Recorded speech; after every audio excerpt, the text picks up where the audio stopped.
Greetings, super friends, Jonathan Levy, and stick around to the end of this video because in this video I'm going to share one of the top questions that I get asked. How do you memorize speeches?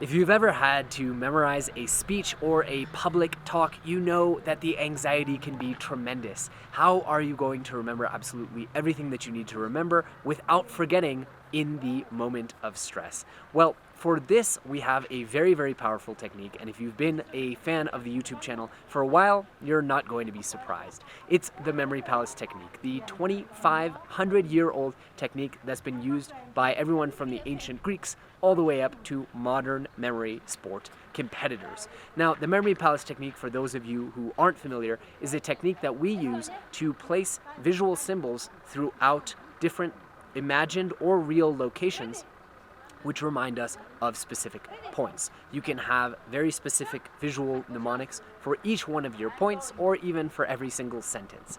Now, one of the ways that I like to use the memory palace technique for memorizing speeches is that I will break my entire speech down into topics or paragraphs, and then whenever I will go from room to room, I will use the transition points to actually transition, as you can imagine, from point to point or idea to idea. Therefore, the kitchen of the memory palace can be one idea, the next bedroom can be another idea, and so on and so forth.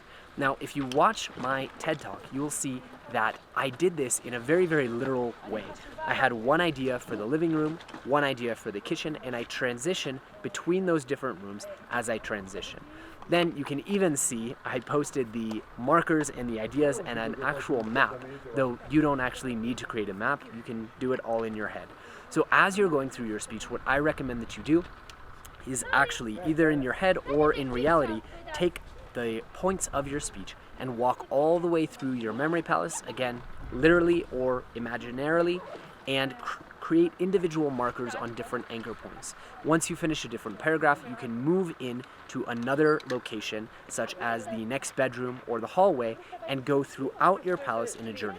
Now, one really important thing is that you want to make sure, especially when memorizing speeches, never to cross your own path. If you cross your path in a memory palace, you are likely to get confused and veer off into a different place. So one of the things that I recommend you do is choose either clockwise or counterclockwise and go all the way around the perimeters of each of the rooms. You can cross sort of yourself in doorways, but consider that you're going through the right of the doorway coming in and the left of the doorway coming out.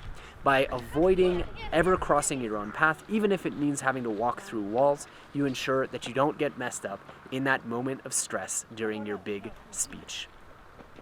Hey, I hope you've enjoyed this video. If you want to learn more about memory palaces and how to actually use them, I encourage you to check out our completely free 5-day memory mastery course using the link below.